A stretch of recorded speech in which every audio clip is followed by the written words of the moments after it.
Bienvenue sur Jazz Polémique. Aujourd'hui, une nouvelle vidéo dans laquelle on va parler du président de la commission d'enquête TNT, Quentin Bataillon, qui nous a montré hier qu'en France, on est à la fin d'un cycle. Il faut tout raser et tout recommencer. C'est plus possible. On a quand même le président d'une commission d'enquête qui s'est retrouvé chez un auditionné, TPMP, pour dénigrer ses collègues députés, mais aussi le concurrent direct, un autre auditionné, l'émission Quotidien. On a toujours eu une certaine connivence problématique entre les médias et la politique, mais aujourd'hui, ils nous pissent dessus ouvertement et ils nous disent que c'est de la pluie. Enfin bref, on va commencer par la réaction de Pascal Praud, Solidarité oblige dans le groupe Canal. Hein. Il est venu défendre, qui sait peut-être, un futur salarié du groupe Bolloré en la personne de Quentin Bataillon. Écoutez. Quentin Bataillon qui est le président de la commission d'enquête sur la TNT. Il était hier l'invité de Cyril Hanouna. Et comme monsieur Bataillon, effectivement, à l'heure d'avoir une forme d'impartialité, d'honnêteté intellectuelle, de distance et de mesure, il se fait étriller, notamment par les gens de gauche, voire d'extrême gauche, qui n'ont qu'une envie, d'abord c'est de fermer CNews, bien sûr, et de taper sur Vincent Bolloré. Donc à partir du moment où quelqu'un est simplement honnête, pour ces gens-là, il doit être guillotiné. Voilà, vous avez bien entendu, impartialité, honnêteté, on vient serrer les pompes peut-être d'un futur salarié du groupe Bolloré, sauf que hier soir, Quentin Bataillon, il a accepté un cadeau de la part d'un auditionné, déjà ça c'est très grave, et en plus, un cadeau qui vient mépriser, dénigrer la commission d'enquête dont il est le président. Et lui, il pose avec le cadeau, normal. Regardez, c'est surréaliste. Merci d'être avec nous en tout cas, et j'ai déjà un petit cadeau pour vous. Voilà, j'ai un petit cadeau pour vous. Regardez, c'est pour vous. Monsieur le Président, c'est pour vous, voilà. C'est un petit cadeau. Je me suis dit que ça pouvait peut-être vous faire plaisir. Regardez, allez-y, c'est rien de grave, hein. Voilà. Ah, c'est un petit t-shirt. Fameux, ça me fait plaisir.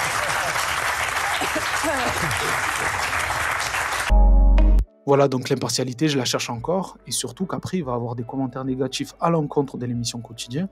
À la limite, pourquoi pas, hein.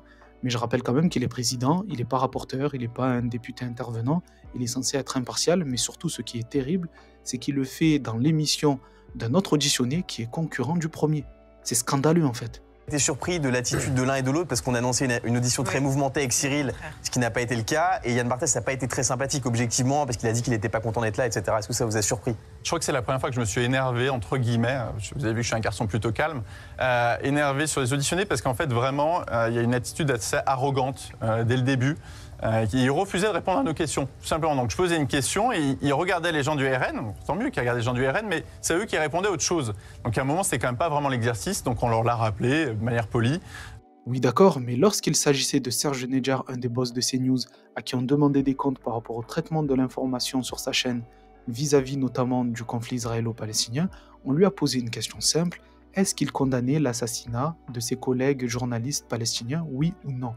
À ce moment-là, il faisait semblant de ne pas comprendre la question, il prenait la question de haut, il était arrogant, méprisant. Je n'ai pas entendu le président venir le recadrer, et même bien au contraire, il est venu le défendre. Écoutez. Vous me permettrez de vous demander à nouveau de répondre soit par oui, soit par non. Vous avez prêté serment de dire la vérité, toute la vérité, et donc je vous demande de répondre simplement par oui ou par non, puisque nous ne sommes pas en mesure de comprendre votre réponse jusqu'à présent. La vérité, c'est que je n'ai pas de réponse supplémentaire à donner. Je vois pas. La question, c'est quoi? C'est quoi la question? C'est de prendre parti sur quelque chose, c'est ça, sur un sujet dramatique? Pour le coup, il est arrogant, il est méprisant, il est hautain, il ne veut même pas répondre à la question. Et le président le voit, mais à aucun moment il va le recadrer. Et regardez la suite, c'est encore pire, il vient même à sa rescousse. Monsieur Caron a formulé une question simple et explicite. Condamnez-vous l'assassinat de journalistes palestiniens et condamnez-vous la censure opérée par le gouvernement israélien? Je me tiens à ça. Je condamne l'assassinat de tous les journalistes et au-delà des journalistes, de tous les êtres humains qui se trouvent d'un côté ou de l'autre de la frontière. Alors je me permettrais juste de noter que demander effectivement à un auditionné, de fait, à titre personnel en tant qu'individu, cette condamnation ne répond pas à l'objet de cette commission d'enquête. Vu la manière dont il a été accueilli comme un roi sur le plateau de TPMP, j'ai l'impression de voir un futur salarié du groupe Bolloré qui vient défendre ses futurs collègues. En tout cas sur le plateau de TPMP, un plateau où je rappelle l'animateur, il a déclaré qu'il n'inviterait plus les membres d'un certain parti politique jusqu'à nouvel ordre. À l'image de l'émission Quotidien aussi, je les mets dans le même sac, les deux émissions. En tout cas, on a le président d'une commission d'enquête TNT qui ne rappelle pas ça à Cyril Hanouna, et même pire, il vient jeter le discrédit sur sa commission en critiquant ouvertement les députés LFI qui ont participé à cette même commission en disant qu'ils sont trop agressifs. Et pourquoi pas, hein, c'est peut-être une réalité, mais c'est pas l'endroit ni le moment de le faire. C'est terrible de le faire comme ça. Vraiment, c'est terrible. Hein. Courant dans les commissions, parce qu'on peut se dire c'est que de la télé en plus comme sujet. Donc est-ce que c'est quelque chose, ce ton, moi j'étais oppressée pendant toute la commission, est-ce que c'est quelque chose de naturel ou est-ce que c'était exceptionnel? Oui, c'est vrai. C'est de répondre, mon avis, c'est que c'est quelque chose qui est naturel avec la France insoumise, de manière générale. Ah. On le vit dans l'hémicycle, on le vit en commission, on le vit en commission d'enquête. C'est voilà, à la fois le ton, la forme, l'acquisition permanente et surtout cette agressivité que je vis parfois aussi sur le terrain à Saint-Étienne avec certains de leurs militants. C'est-à-dire la violence facile et légitime. Et je pense que c'est très dangereux et c'est très dangereux pour nos institutions. Mais après... Honnêtement, il devrait parler des députés de la France Insoumise qui ont participé à cette commission dans un autre cadre, ou bien après les conclusions de cette commission d'enquête. Mais le faire directement chez un auditionné qui est en conflit direct avec ce parti politique, c'est un scandale. En tant que président, c'est un scandale. J'ai vraiment l'impression qu'il va finir chroniqueur comme Roselyne Bachelot ou Marlène Schiappa. Surtout que lui, c'est pas gêné. Quand il fallait être, je vais pas dire agressif, mais sec dans sa manière de recadrer, il s'est pas gêné, dans certains cas, mais pas dans d'autres, bien évidemment. Écoutez. Oui, ça marche. Non, mais je me permets de m'adresser aux députés du Rassemblement national qui sont en face de nous. Non, mais attendez, non, monsieur, non, on ne s'adresse pas spécifiquement à un groupe ou à des députés. Alors, déjà, c'est moi qui ai posé les questions, donc j'aimerais bien avoir un moment aussi les réponses. Je pense que c'est important pour l'avancée des débats et pouvoir donner la parole déjà à monsieur le rapporteur et ensuite aux autres députés. Et vraiment, les réponses sont dans un cadre général à l'ensemble des membres. Vraiment, je tiens à avoir ma réponse parce que je tiens à faire avancer la commission. Je reformule. Mais quand c'était Cyril Hanouna ou Vincent Bolloré, d'ailleurs, j'en ai fait une vidéo qui, eux, pendant leur audition, faisaient des fois des monologues de 3 minutes. C'est hyper long, 3 minutes. Et c'était leur stratégie assumée de perdre le plus de temps possible pour que le moins de questions leur soient posées. J'ai très peu entendu Quentin Bataillon les reprendre aussi sèchement. Il les reprenait avec le sourire, etc., etc. Et tant mieux, parce qu'ils ne sont pas non plus dans un tribunal. Mais si tu le fais pour les uns, tu dois le faire pour les autres. Ça s'appelle l'impartialité. Surtout que l'équipe de Quotidien était convoquée ce jour-là à la demande des députés du Rassemblement national. Donc c'est normal que les réponses de Quotidien soient adressées en priorité vers eux. Mais ce n'était pas normal pour Quentin Bataillon. Ensuite, il a parlé de la séquence très tendue entre le député LFI Adrien Saint-Toul et Rachida Dati. Écoutez. Je pense que c'est surtout l'audition de Rachida Dati qui a été marquante. Et j'ai vu en fait, chacun a élevé la voix, chacun son tour.